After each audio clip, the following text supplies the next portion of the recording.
রপ্তানির আড়ালে বেক্সিমকো গ্রুপের প্রায় ১,০০০ কোটি টাকা পাচার। মতিঝিল থানায় সালমান রহমান, ছেলে শায়ান রহমান সহ ২৮ জনের বিরুদ্ধে সিআইডির ১৭ মামলা। এবার আরও কয়েকটি হত্যা মামলায় গ্রেপ্তার দেখানো হলো সালমান, আনিসুল পলককে। সাবেক আইজিপি মামুন ও বিচারপতি মানিক জেল হাজতে। জননিরাপত্তা নিশ্চিতে ম্যাজিস্ট্রেসি ক্ষমতা দেওয়া হয়েছে সেনাবাহিনীকে, জানালেন উপদেষ্টা। কাজে যোগ না দেয়া পুলিশের বিরুদ্ধে নেওয়া হচ্ছে বিভাগীয় ব্যবস্থা। ভোল পাল্টে পদোন্নতিও বাগিয়ে নিচ্ছেন আওয়ামী আমলের সুবিধাভোগী কয়েকজন পুলিশ কর্মকর্তা। বাহিনীর সংস্কার নিশ্চিতে চিহ্নিত করার তাগিদ। আমাকে যখন চাকরি থেকে বাধ্যতামূলক অবসর দিয়ে দিচ্ছে, অবসর দেওয়া মানে তো মামলা শেষ। তাহলে নতুন করে কোন বিবেচনায় আপনাকে আবার চাকরি দেওয়া হলো? চাকরি যারা দিয়েছে স্বরাষ্ট্র মন্ত্রণালয় তারা জিজ্ঞাসা করে। পুরো প্রক্রিয়ার মধ্যে সম্পূর্ণভাবে বস্তুনিষ্ঠতা, যোগ্যতা, দক্ষতার উপর ভিত্তি করে নির্ধারিত হবে। প্রধান উপদেষ্টার কার্যালয়ে অন্তর্বর্তী সরকারের প্রথম একনেক সভা। আওয়ামী লীগের করা বাজেট থেকে ১ লক্ষ কোটি টাকা ছেঁটে ফেলার প্রস্তুতি। রাজধানী সহ সারা দেশে বাড়ছে ডেঙ্গুর প্রকোপ। সোহরাওয়ার্দী হাসপাতালে দিনে ভর্তি হচ্ছেন ২০ থেকে ২২ জন, ঘটছে প্রাণহানিও। উঠে দাঁড়াতে পারি না, সকালবেলা কাঁপায়, জ্বর আসে। সবকিছু চেক করার পরে মানে শুনতেছি আমার নাকি ওই ডেঙ্গু রোগে আক্রান্ত আমি।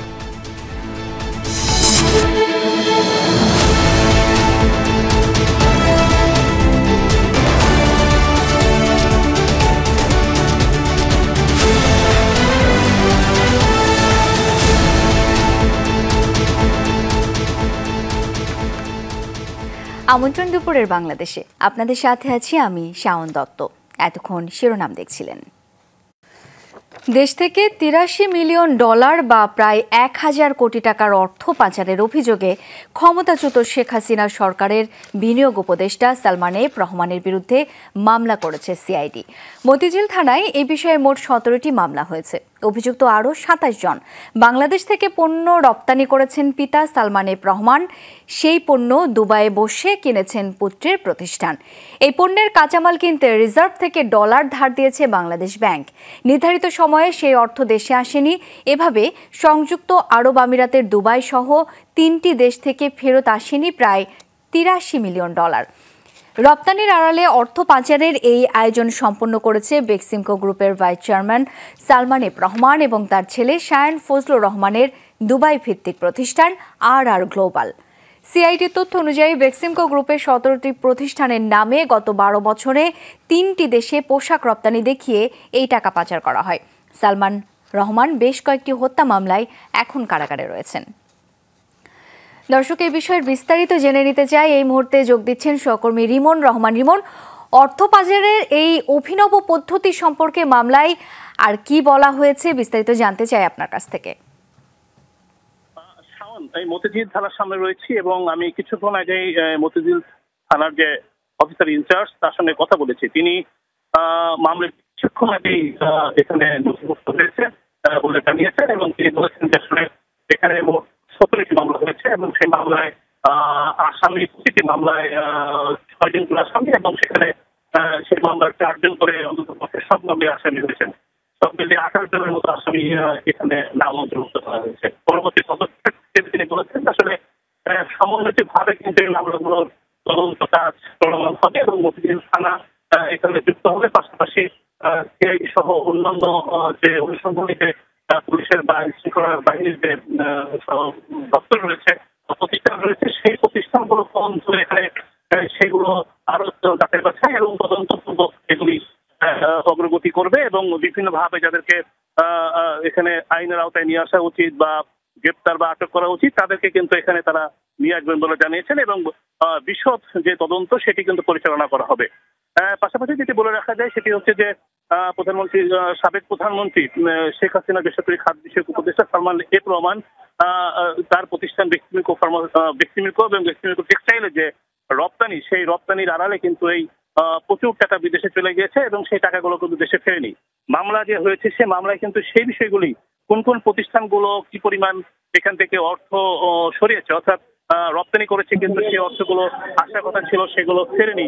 সেই বিষয়গুলো কিন্তু এখানে মামলায় তুলে ধরা হয়েছে এবং প্রতিটি মামলায় কিন্তু আলাদা আলাদা ভাবে এখানে উল্লেখ করা হয়েছে যে আসলে কোন দেশে, কোন দেশগুলিতে কোন কোন প্রতিষ্ঠানের নামে এখানে টাকাগুলো ফেরেনি, সেই বিষয়গুলো কিন্তু এখানে উল্লেখ করা হয়েছে। এবং রিমন, অনেক ধন্যবাদ আপনাকে। লালবাগ, বাড্ডা ও আদাবর থানায় দায়ের করা কয়েকটি হত্যা মামলায় সাবেক প্রধানমন্ত্রীর উপদেষ্টা সালমান এফ রহমান, সাবেক আইনমন্ত্রী আনিসুল হক, জুনায়েদ আহমেদ পলক, বিচারপতি শামসুদ্দিন চৌধুরী মানিক এবং সাবেক আইজিপি আবদুল্লাহ আল মামুনকে নতুনভাবে গ্রেপ্তার দেখানো হয়েছে। তাদের জেল হাজতে পাঠানোর নির্দেশ দিয়েছেন আদালত। বুধবার সকালে তাদের নতুন 17টি মামলায় গ্রেপ্তার দেখাতে কারাগার থেকে ঢাকার চিফ মেট্রোপলিটন ম্যাজিস্ট্রেট আদালতে তোলা হয়। পরে উভয় পক্ষের শুনানি শেষে মেট্রোপলিটন ম্যাজিস্ট্রেট মোহাম্মদ জাকি আল ফারাবির আদালত তাদের জেল হাজতে পাঠানোর আদেশ দেন। এ সময় তাদের রিমান্ডের কোনো আবেদন করেনি পুলিশ। এর আগেও কয়েকটি মামলায় গ্রেপ্তার হয়ে রিমান্ডে ছিলেন সালমান এফ রহমান, সাবেক আইনমন্ত্রী আনিসুল হক, সাবেক প্রতিমন্ত্রী জুনায়েদ আহমেদ পলক এবং সাবেক আইজিপি চৌধুরী আবদুল্লাহ আল মামুন। তাদের যথাক্রমে 3টি ও 2টি মামলায় গ্রেপ্তার দেখানো হয়েছে। তবে প্রথমবারের মতো ঢাকার আদালতে তোলা হলো সাবেক বিচারপতি মানিককে। তাকে 6 মামলায় গ্রেপ্তার দেখানো হলো। সালমান এফ রহমান সাহেব, তারপরে পলক, আনিসুল হক এবং দেখা যাচ্ছে যে সালমান এফ রহমান সাহেব, ওনাদেরকে সোনেশ দেখানো হয়। সব মিলে মোট হচ্ছে প্রায় 10 থেকে 12টা মামলাতে তাদেরকে সোনেশ দেখানো হয়েছে। স্বাধীনতার মুক্তির জন্য উনি যতগুলি জাজমেন্ট হয়েছে সব ওনার আমলে এবং ওনার সময়ে সেটা হয়েছে। আমরা বলেছি ওনার বিরুদ্ধে যে অভিযোগ হয়েছে, অভিযোগগুলি সম্পূর্ণ ভিত্তিহীন। এদিকে সচিবালয়ের সংঘর্ষের ঘটনায় শাহবাগ থানায় দায়েরকৃত মামলায় 22 আনসার সদস্যকে গ্রেপ্তার দেখানো হয়েছে। এর মাঝে 7 জনের 3 দিন করে রিমান্ড দিয়েছেন আদালত। এছাড়া হত্যা মামলায় আরও কয়েকজনকে বিকেলে আদালতে তোলা হতে পারে। এই বিষয়ে আমরা বিস্তারিত জেনে নিতে চাই। এই মুহূর্তে সিএমএম আদালত প্রাঙ্গণ থেকে যোগ দিচ্ছেন সহকর্মী ফয়সালের কাছে যাচ্ছি একটু। ফয়সাল, হত্যা মামলায় বিকেলে আর কাউকে আদালতে তোলা হবে কিনা, এছাড়া সচিবালয় ভাঙচুর নাশকতা মামলার শুনানিতে আদালত কি নির্দেশ দিলেন, বিস্তারিত জানতে চাই আপনার কাছ থেকে। শাওন, আপনি জানেন যে সকালেই আজকে ঠিক সকাল 8:10 বিগত সরকারের কয়েকজন হেভিওয়েট উপদেষ্টা, মন্ত্রী এবং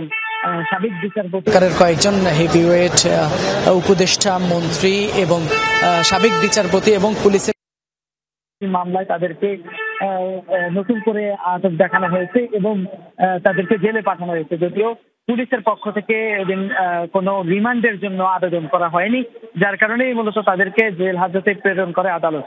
তবে মানিকের যে সাবেক বিচারপতি শামসুদ্দিন মানিকের বিষয়ে আমরা যেমনটি জানতে পেরেছি, তাকে দুপুরের পরপর আদালতে তোলার কথা রয়েছে, যেহেতু তিনি এর আগে ঢাকায়, তাকে আজকেই প্রথম তোলা হয়েছে। তিনি সিলেট সীমান্ত দিয়ে ভারতে পালানোর সময় সিলেট সীমান্ত দিয়ে ভারতে পালানোর সময় ধরা পড়েছিলেন। সে কারণে তাকে সিলেটের আদালতে এর আগে তোলা হয়েছে। প্রথমবারের মতো তাকে ঢাকায় আজকে তোলা হয়েছে। তো তার বিরুদ্ধে প্রায় 6টি ঢাকাতে হত্যা মামলা হয়েছে। সেই মামলাগুলোতে তার রিমান্ড আবেদনের জন্য তাকে আজকে দুপুরে পরপর আদালতে তোলার কথা রয়েছে। তবে এখনো পর্যন্ত তাকে আদালত প্রাঙ্গণে আনা হয়নি বা তাকে রিমান্ড আবেদনের জন্য এখনো পর্যন্ত কিন্তু আবেদন করা হয়নি। এর বাইরে কিন্তু আপনি জানেন যে গত রাতে কুষ্টিয়া 4 আসনের সংসদ সদস্য সেলিম আলতাফ জজকে আটক করা হয়েছে। তাকে মোহাম্মদপুরের একটি হত্যা মামলায় তাকে আটক দেখানো হয়েছে। আমরা জানতে পেরেছি তাকে কিছুক্ষণ পরেই তাকে আদালতে তোলা হবে এবং তাকে মামলার পরবর্তী কার্যক্রমের জন্য বা পূর্ণাঙ্গ তদন্তের জন্য তার বিষয়ে আদালতের কাছে রিমান্ড চাইবে পুলিশ। পরবর্তী আপডেটটুকু দর্শকদেরকে আপনার মাধ্যমে জানাতে পারবো আমরা। সাধারণ মানুষের সুবিধার জন্যই সেনাবাহিনীকে ম্যাজিস্ট্রেসি ক্ষমতা দেয়া হয়েছে। এর সুফল দেশের জনগণই ভোগ করবে, এমনটাই জানিয়েছেন স্বরাষ্ট্র উপদেষ্টা অবসরপ্রাপ্ত লেফটেন্যান্ট জেনারেল জাহাঙ্গীর আলম চৌধুরী। সকালে গাজীপুরের কালিয়াকৈরে বাংলাদেশ আনসার ও গ্রাম প্রতিরক্ষা বাহিনীর 40তম বিসিএস ক্যাডার কর্মকর্তা ও 25তম ব্যাচ রিক্রুট সিপাহীদের প্রশিক্ষণ সমাপনী কুচকাওয়াজ পরিদর্শন করেন তিনি। পরে সাংবাদিকদের সাথে কথা বলেন, জানান যেসব পুলিশ কাজে যোগ দেননি তাদের আর যোগদান করতে দেয়া হবে না, তাদের বিরুদ্ধে ডিসিপ্লিনারি অ্যাকশন নেওয়া হবে বলেও জানান তিনি। বাংলাদেশ আনসার ও গ্রাম প্রতিরক্ষা বাহিনীকে বিভিন্ন ম্যাজিস্ট্রেট পাওয়ার দেওয়া হয়েছে জনগণের সুবিধার্থে। যেহেতু আপনারা দেখছেন সেনাবাহিনী অনেক দিন যাবতেই কিন্তু মাঠে আছে, মানে তাদের তো একটা ক্ষমতার ভিতরে কাজ করতে হবে, প্লাস আমাদের অন্যান্য বাহিনী তো কিছু স্বল্পতা রয়ে গেছে, এটা পূরণ করার জন্য তো সেনাবাহিনী আমরা আনিছি। জনগণ যাতে আরও বেশি নিরাপদ বোধ করে তাই সরকার সেনাবাহিনীকে বিচারিক ক্ষমতা দিয়েছে, এমনটা জানিয়েছেন জনপ্রশাসন মন্ত্রণালয়ের সিনিয়র সচিব ডক্টর মোখলেসুর রহমান। দুপুরে সচিবালয়ে এক ব্রিফিংয়ে কথা জানান তিনি। বলেন, রাষ্ট্রীয় ও জনস্বার্থে সেনাবাহিনী এই কাজে নেমেছে। অন্তর্বর্তী সরকার মনে করেছে রাষ্ট্রের প্রয়োজনেই এই সিদ্ধান্ত নেওয়া উচিত। পুরো বিষয়টি আইন শৃঙ্খলা প্রক্রিয়ার সাথে জড়িত জানান তিনি। আরও বলেন, জনস্বার্থে একসাথে সব বাহিনী ও সরকারি কর্মকর্তারা কাজ করবে। এমন উদ্যোগের ফলে কেউ কারোর সাথে বিবাদে জড়াবে না, এমনটাও নিশ্চিত করেন এই সিনিয়র সচিব।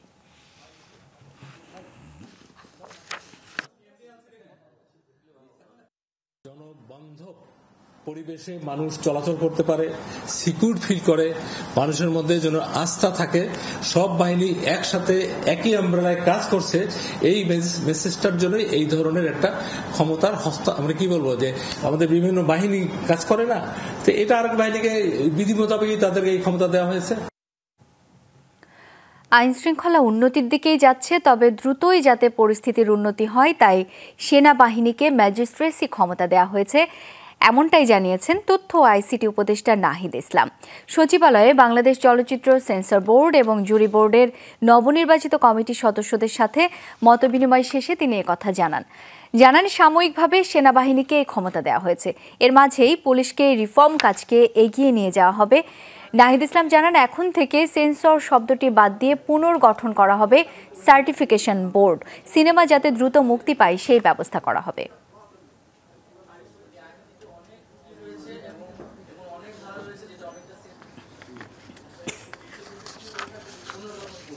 আপাতকালীন সময়ে সিনেমার জগতে যাতে আর্থিক ক্ষতি না আসে ব্যবসায়ীদের, এই কারণে একটা আপাতকালীন আমরা সেন্সর বোর্ড তৈরি করেছিলাম। কিন্তু আমরা দেখতে পাচ্ছি যে যেহেতু 2023 সালে একটি আইন হয়ে গিয়েছে গ্যাজেট, এবং এই আইনটি নিয়ে আমরা আজকের মিটিংয়ে দীর্ঘ পর্যালোচনা আলোচনা করেছি। আওয়ামী সরকারের আমলে যেসব পুলিশ কর্মকর্তা নানা সুবিধা ভোগ করে গড়েছেন সম্পদের পাহাড়, তারাই এখন ভোল পাল্টেছেন। নানা অপরাধে চাকরিচ্যুত কর্মকর্তারা নিজেদের সুবিধা বঞ্চিত দাবি করে 5 আগস্টের পর বাগিয়ে নিয়েছেন পদোন্নতি। খোদ পুলিশ বাহিনীর মধ্যেই এই নিয়ে চলছে তীব্র সমালোচনা। বিশ্লেষকরা বলছেন, সব আমলে সরকারের কাছের লোক হতে চাওয়াদের চিহ্নিত করতে না পারলে পুলিশে কার্যকরী সংস্কার অসম্ভব। আইন শৃঙ্খলা বাহিনীর সমালোচিত সেই সব কর্মকর্তাদের নিয়ে আব্দুল্লাহ তুহিনের ধারাবাহিকের আজ দেখুন প্রথম পর্ব।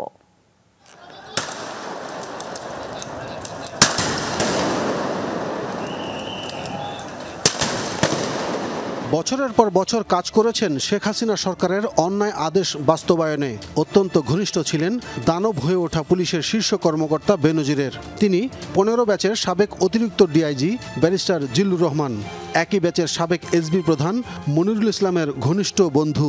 সেই সুবাদে সন্তানের অসুস্থতার কথা বলে সাবেক প্রধানমন্ত্রী শেখ হাসিনার কাছ থেকে নিয়েছেন মোটা অঙ্কের অনুদান।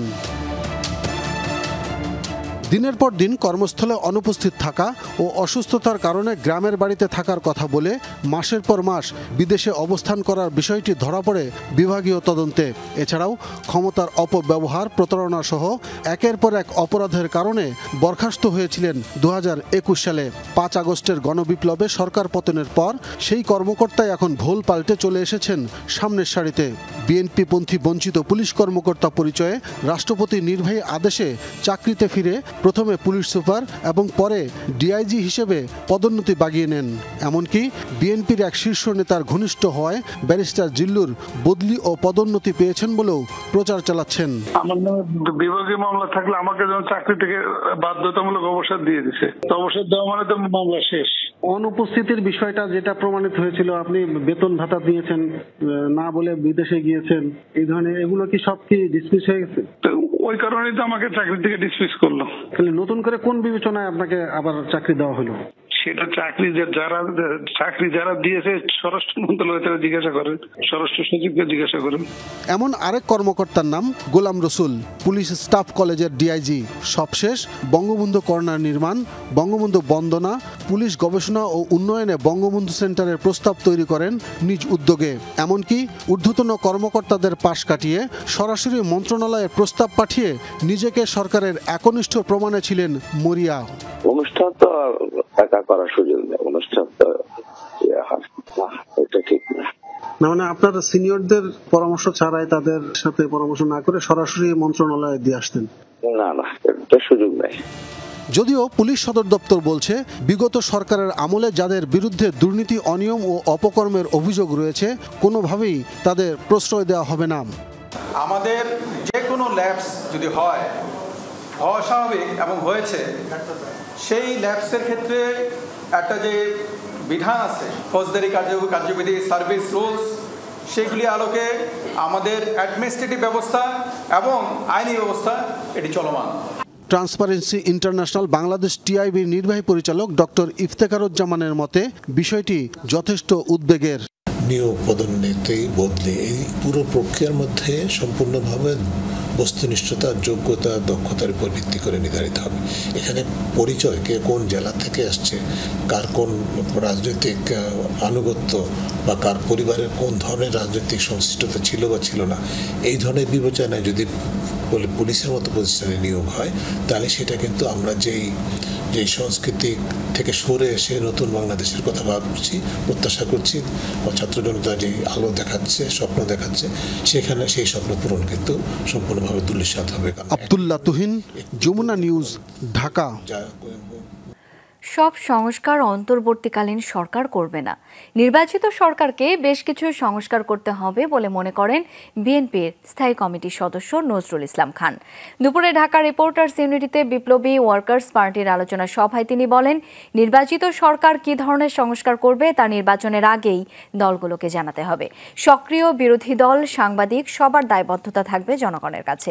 অন্তর্বর্তী সরকারের তাদের উপর অর্পিত যতটুকু দায়িত্ব পালন করবে বলে আশা করেন তিনি।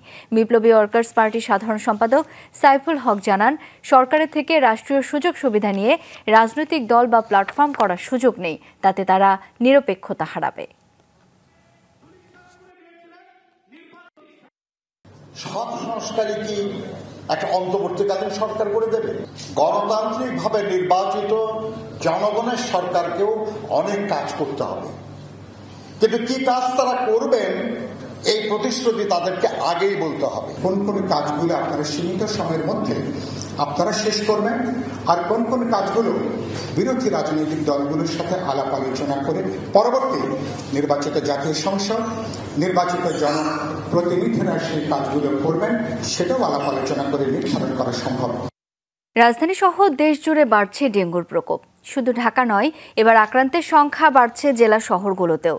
চলতি বছর মোট ডেঙ্গু আক্রান্ত হয়েছেন 20,213 জন। এর মাঝে সুস্থ হয়ে ফিরেছেন 17,897 জন, আর সেপ্টেম্বর পর্যন্ত ডেঙ্গুতে মৃত্যুবরণ করেছেন 113 জন। সোহরাওয়ার্দী হাসপাতাল কর্তৃপক্ষ জানায়, প্রতিদিন অন্তত 20 থেকে 22 জন ডেঙ্গু আক্রান্ত রোগী ভর্তি হচ্ছেন। তবে এই সংখ্যা গত সপ্তাহের তুলনায় প্রতিদিনই বাড়ছে। তবে হাসপাতালে চিকিৎসার পর্যাপ্ত ব্যবস্থা নেওয়া হয়েছে, এমনটাও নিশ্চিত করেছেন সংশ্লিষ্টরা। তাদের দাবি, এডিস মশার বংশবিস্তার ঠেকাতে লার্ভা ধ্বংস করতে হবে। মেডিকেলে আসলাম, আসার পরে সবকিছু চেক করার পরে মানে শুনতেছি আমার নাকি ওই ডেঙ্গু রোগে আক্রান্ত। আমি পেট ব্যথা ছিল, বমি করছে, শরীর হাত পা ব্যথা গিরায় গিরায়, উঠে দাঁড়াতে পারি না, মাথা ঘুরায়, আর কাঁপা ওই যে সকালবেলা কাঁপায়, জ্বর আসে। লাস্ট 24 ঘন্টায় ভর্তি হয়েছে 22 জন এবং এই মুহূর্তে ভর্তি রোগী আছে 90 জন। আমরা ডেঙ্গু চিকিৎসার যে বর্তমান পরিস্থিতি, সেটা এখন পর্যন্ত আমাদের নিয়ন্ত্রণে আছে। দর্শক, এই বিষয়ে বিস্তারিত জানবো সহকর্মী সুমাইয়া ঐশীর কাছ থেকে। ঐশী, আপনি নিশ্চয়ই হাসপাতাল ঘুরে দেখেছেন, সেখানকার পরিস্থিতি জানতে চাই। একই সাথে জানতে চাই রোগীর স্বজন ও চিকিৎসকরা কি বলছেন। শাওন, ডেঙ্গুর সময় এখন যেটি আছে এটি কিন্তু পিক টাইম, যে সময়ে ডেঙ্গুর সংখ্যা বৃদ্ধি পায়, ডেঙ্গু রোগীর সংখ্যা বৃদ্ধি পায়। এই সময়ের যেই পদক্ষেপগুলো আমরা নিব সেটার উপর ডিপেন্ড করবে, সেটার উপরে কিন্তু নির্ভর করবে যে ডেঙ্গুর ভয়াবহতা কতটা বাড়বে নাকি কমবে।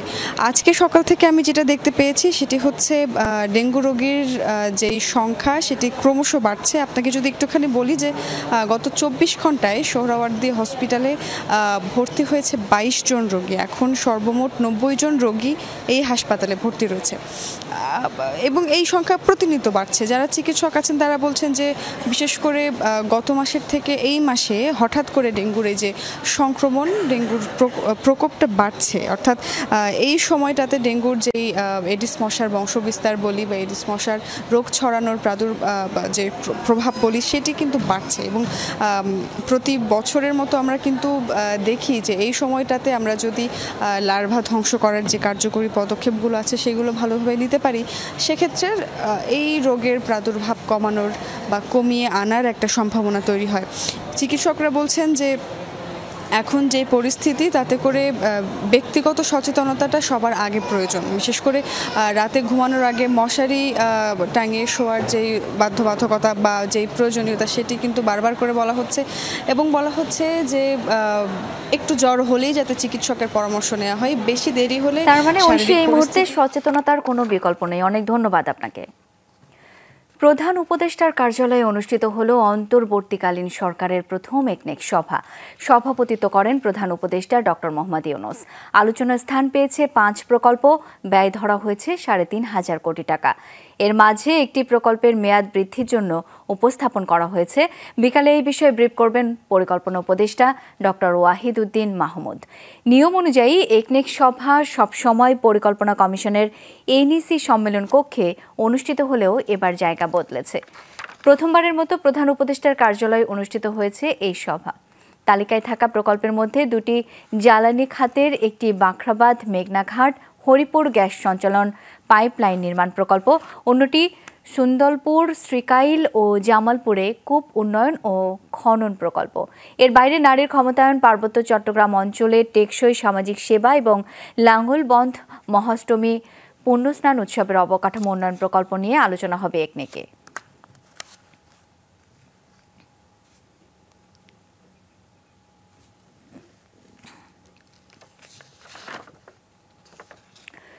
প্রকল্প নেওয়া হয়েছে কিন্তু নেই অর্থের যোগান। বড় রাজস্ব লক্ষ্য ধরা হলেও আদায় কিভাবে হবে নেই তারও পরিকল্পনা। মূল্যস্ফীতি কমিয়ে আর প্রবৃদ্ধি বাড়িয়ে ঠিক করা হয় কৃত্রিম লক্ষ্যমাত্রা।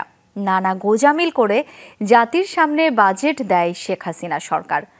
পরিবর্তিত সময়ে সেই বাজেট সংশোধনের উদ্যোগ নিচ্ছে অন্তর্বর্তীকালীন সরকার। ছেটে ফেলা হতে পারে 1 লাখ কোটি টাকা। বিশ্লেষকরা বলছেন বাস্তবতা বিবেচনা করে বাজেট তৈরি করা দরকার।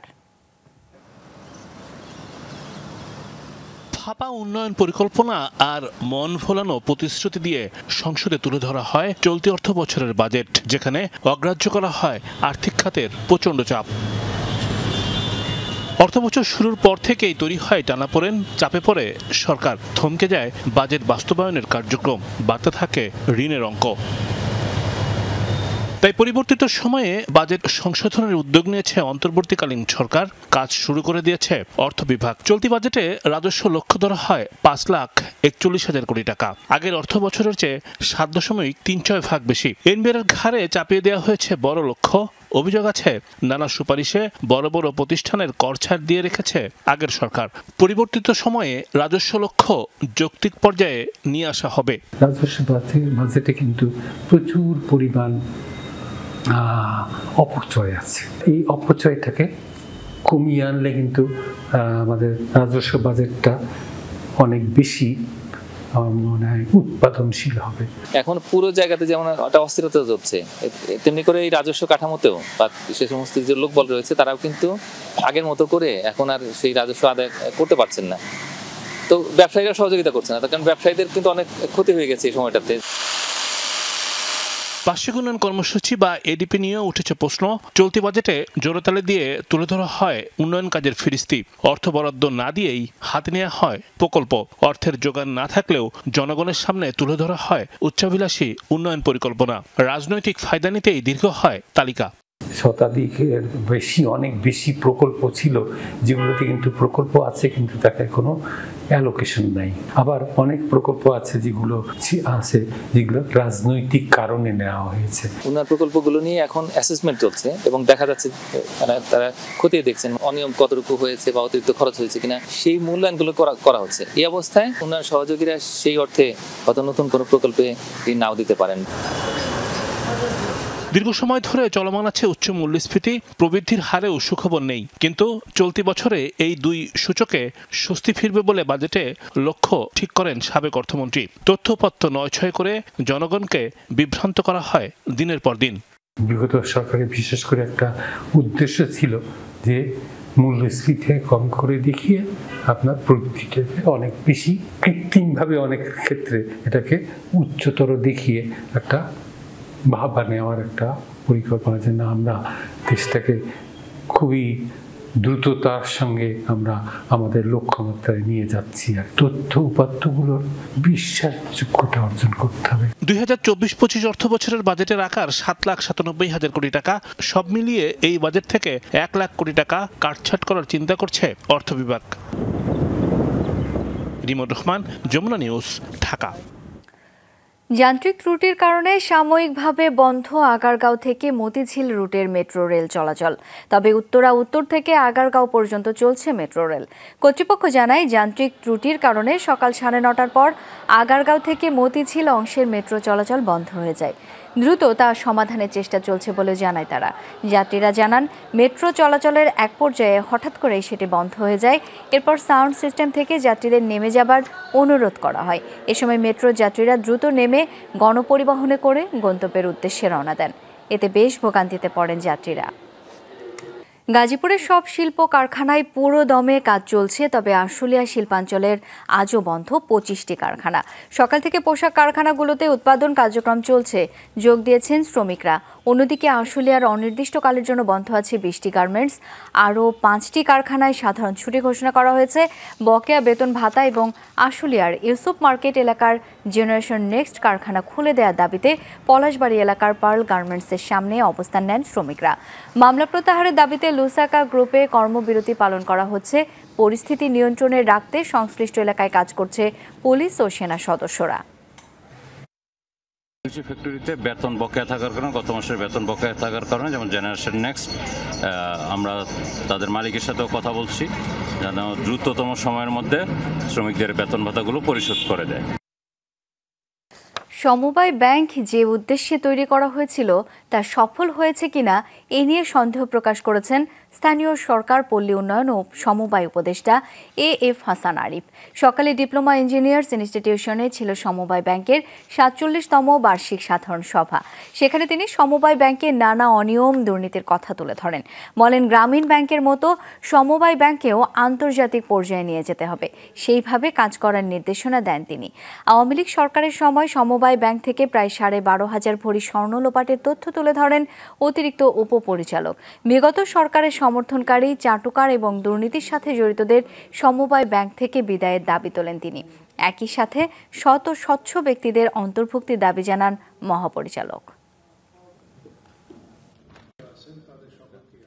সমবায় ব্যাংক তার যে উদ্দেশ্য নিয়ে প্রতিষ্ঠিত হয়েছিল সেই উদ্দেশ্য পুরোপুরি না আদৌ পালন করতে পেরেছি কিনা সন্দেহ।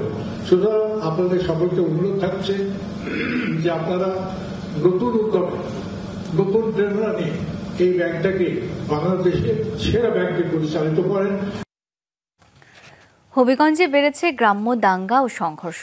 এসব ঘটনায় 1 মাসে নিহত হয়েছেন 8 জন, উদ্ধার হয়েছে 2 জনের মরদেহ। বিভিন্ন সংঘর্ষে আহত সহস্রাধিক। এসবের জন্য পুলিশের জড়তাকে দায়ী করছেন সচেতন মহল।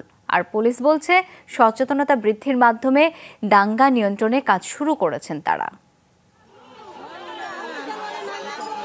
পূর্ববিরোধের জেরে গত ৬ সেপ্টেম্বর সংঘর্ষ হয় হবিগঞ্জের নবীগঞ্জ উপজেলার মোস্তফাপুর গ্রামে। স্থানীয়দের অভিযোগ, যুবলীগ নেতা সাফু মিয়ার সাথে মন মিয়ার সংঘর্ষের খবর দেয়া হলেও পুলিশ ঘটনাস্থলে পৌঁছায় প্রায় ৪ ঘন্টা পর। তার আগেই নিহত হন মন মিয়া, আহত অন্তত ৩০ জন। কাজ করা অবস্থায় আমার আব্বারে গালাগালি করে, তখন আমার আব্বাই তার সাথে একটু তর্কাতর্কি করছেন। সে আমার আব্বারে গালি দেওয়ার পরে তখন ওই তার সন্ত্রাসী বাহিনী নিয়া সে আক্রমণ করছে আমার বাবার উপরে। একটা বাচ্চা, দুইটা বাচ্চা একটা একটার সাথে ঝগড়া করছে, এটার লাগে মুরব্বী আছে, তার বাপ চাচা আছে, তারা সংশোধন করবো, তার লগে আমরা কোনো জামে লইয়া ছিল না, কিন্তু এই বেজালটারে নিজের খান্দন দিয়া আমরা উপরে আক্রমণ চালাইছি। যে একটা হইল যুবলীগের সাবেক সভাপতি এলাকাত মানে প্রায় বিগত খুনি হাসিনার 16 বছরের ধরে অনেক অন্যায় অত্যাচার কোন রাজধানীর সাথে জড়িত। দুই যুবকের কথা কাটাকাটির জেরে গত ২৭ আগস্ট বাহুবল উপজেলায় সংঘর্ষে ৩ শতাধিক দাঙ্গাবাজ আহত হয়। একই উপজেলায় অটোরিকশা পার্কিং নিয়ে ১ সেপ্টেম্বর সংঘর্ষে জড়ায় শ্রমিকদের ২ গ্রুপ, আহত হয় অন্তত ৩০ জন। ওই দিনই আজমিরিগঞ্জে ফেসবুক পোস্টকে কেন্দ্র করে ২ গ্রুপের সংঘর্ষে আহত হয় শতাধিক লোক। সপ্তাহখানেক পর একই উপজেলার শিবপাশায় শিশুদের ঝগড়াকে কেন্দ্র করে সংঘর্ষে আহত হয় অর্ধশতাধিক। পুলিশের খাতায় গত ১ মাসে জেলায় বিভিন্ন স্থানে সংঘর্ষে নিহত হয়েছেন অন্তত ৮ জন। মৃতদেহ উদ্ধার হয়েছে আরও ২ জনের। চুরি, ডাকাতি, ছিনতাই আর ধর্ষণের ঘটনা প্রায় নিয়মিত হয়ে দাঁড়িয়েছে। পুলিশ সুপারের দাবি, সচেতনতা বৃদ্ধি ও মনোভাব পরিবর্তনের মাধ্যমেই দাঙ্গা সহ সব ধরনের অপরাধ দমন করা সম্ভব। এ লক্ষ্যে কাজ করছেন তারা। এই এলাকার লোকজন সহজ সরল কিন্তু ইমোশনাল, খুব ইমোশনাল। এই আমার কাছে মনে হয় যে এই ইমোশনটাকে যদি আমরা পজিটিভলি কাজে লাগাই তাহলে এই দাঙ্গাও থাকবে না। সচেতন মহল বলছে ৫ আগস্টের ঘটনার পর মনোবল ভেঙে পড়েছে পুলিশের। নিষ্ক্রিয়তা কাটিয়ে মনোবল বৃদ্ধি করা না হলে আইন শৃঙ্খলা পরিস্থিতির উন্নতি সহজ হবে না। আগে পুলিশ কোনো মারামারির সংবাদ পেলে তাৎক্ষণিক তারা যেত এবং দ্রুত যেত, সঙ্গে রিজার্ভের ফোর্সও যেত। এখন পুলিশ যেতে আগ্রহী না, তাদের ধারণা যে জনগণ হয়তো তাদের উপর আক্রমণ করতে পারে। যদি মনোবল ফিরে না আসে তাইলে এই পুলিশ দিয়ে অন্তত এই দেশে আইন শৃঙ্খলা রক্ষা করা কোনো অবস্থাতেই সম্ভব না। দ্রুতই জেলার আইন শৃঙ্খলা পরিস্থিতির উন্নতি ঘটবে, এমনটাই আশা হবিগঞ্জবাসীর। প্রদীপ দাস সাগর, যমুনা নিউজ, হবিগঞ্জ। যমুনা টেলিভিশনের সংবাদ প্রচারের পর বান্দরবানের থানচি উপজেলার রেমাক্রি ইউনিয়নের দুর্গম এলাকায় যাচ্ছে ত্রাণ। এর ফলে অবশেষে ৩৫০ পরিবারের কাছে ত্রাণ যাচ্ছে। বান্দরবানের স্থানীয় যুবকদের স্বেচ্ছাসেবী সংগঠনের মাধ্যমে এই ত্রাণ সরবরাহ করা হচ্ছে। এতে সব ধরনের সহযোগিতা করেছে হিউম্যান এইড বাংলাদেশ ফাউন্ডেশন। এছাড়া চিকিৎসা সেবা দিতে সেখানে যাচ্ছেন চিকিৎসকদের একটি দল। এই ত্রাণ সহায়তায় কিছুটা হলেও অসহায়ত্ব লাঘব হবে এসব মানুষের। সীমান্ত ঘেঁষা এসব দুর্গম একটি এলাকার মানুষের দুর্ভোগের চিত্র তুলে ধরেছিল টিম যমুনা।